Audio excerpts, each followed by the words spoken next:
Hello and welcome to another episode of Almost Roadworthy. Today I'm going to show you how to replace the supercharger pulley on this engine and what the implications are of doing so.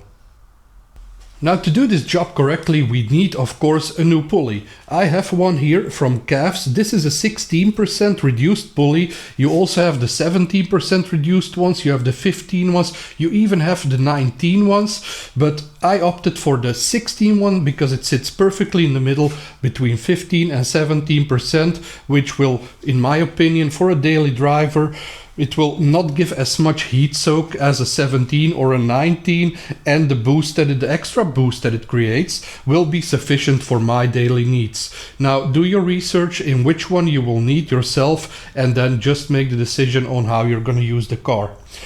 Another thing that you will need, which pairs perfectly with the type of pulley you will get, is a belt. Now, depending on the size of pulley that you will get, you will need a belt that fits that size of pulley. I have here a whole list set up for you so you can see which one you need.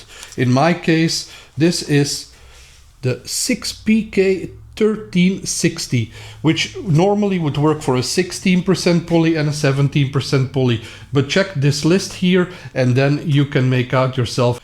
And last but not least, you will need a pulley removal tool. I have one here which I got from Amazon. You can find these online. You can even rent them in certain places. If you do this job only one time, maybe it's more interesting for you to rent it or lend it from someone that you know who has one, because they are not very cheap, which I will show you here.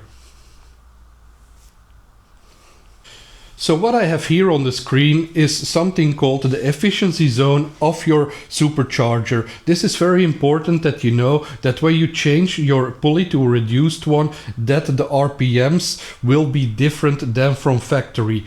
As you can see in this list here, it goes up to a certain point in RPM and then it goes into the yellow.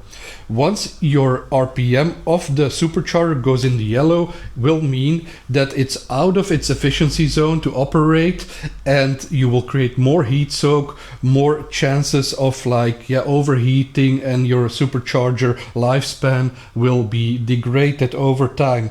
Now, always something that's important to do is, we will not cover this in this video, but it's important to know, once you get a reduced pulley, I highly recommend you to also change out your intercooler to an upgraded one, so it can also help with that heat soak.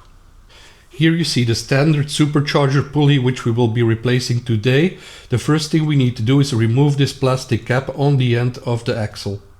So to get this plastic cap off, you just turn it and it will screw out. Nothing difficult, you don't have to put force on here. Normally this goes very easily. And there we go. So you see, this is like, a plastic screw that goes in there. So, and then you have the axle free, and then we can move on with the tool. What I like to do is I like to use a bit of lubricating oil on there, because obviously this is 20-year-old car, so it can be quite on there.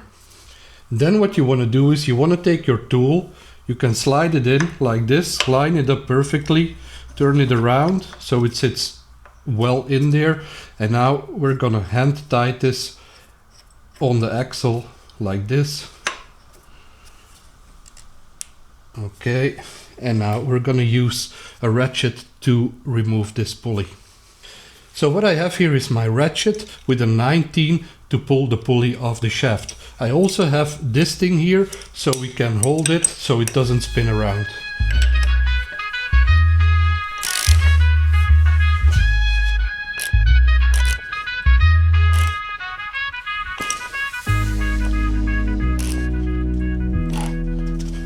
So as you see, I had to switch from my ratchet to this longer bar because it was really stuck on there, but now it's coming off.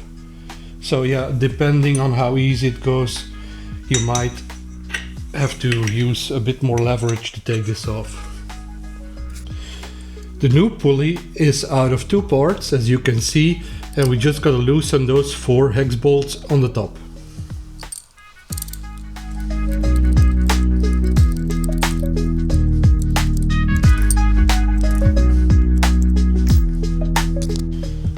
So now we got this part of the pulley and we just gotta slide it over the shaft all the way down to the back. Okay, so now that we have the sleeve over how we want to, we can take the pulley, put it over here. What is very important is that you look and that the pulley lines up perfectly so the belt will not slip while it's operating. The next thing you want to do is you want to use blue thread locker on the screws, so of course due to vibrations and heat and stuff that they will not come loose. Just a little bit goes a long way, so don't drench the thing in it, but a little bit is more than enough. And we do that for all 4 screws. Then the next thing you want to do is you want to tighten these bolts cross hatch, and you want to use your torque wrench for this because these bolts they take 15 Newton meter. So what I like to do to torque these bolts is I use the old belt, then with one of these vice grips I use it like this, and then you can put enough tension to torque them.